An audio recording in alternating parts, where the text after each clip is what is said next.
এবার শিবা শানু এবং জয়ের যে প্যানেলটা আছে, এই প্যানেলটা আমি এবং আমার সাথে আরও যারা সিনিয়র শিল্পী আছে আমরা সকলে মিলে কিন্তু এটা তৈরি করেছি।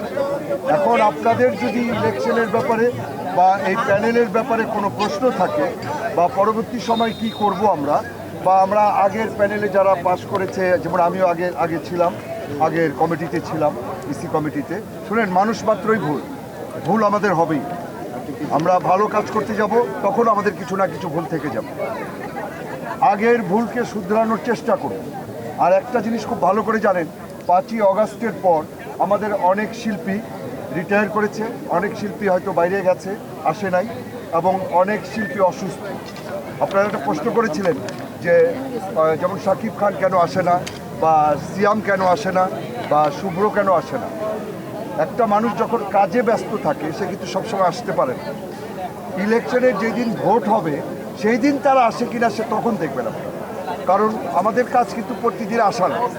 যারা ইলেকশনে দাঁড়াবে তারাই প্রতিদিন আসবে, এসে ভোট চাপ এবং ফোনে ভোট চাপ, কিন্তু যারা দাঁড়াই নেই তারা কি প্রতিদিন আসবে এখানে?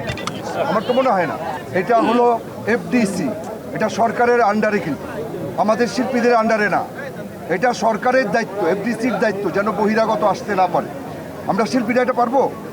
কারণ এটা তো আমরা তো এটার মালিক না, আমরা এখানে শুটিং করি, জাস্ট আমাদের একটা সমিতি আছে, এটা সরকারের দায়িত্ব, এফডিসি এটা দেখি।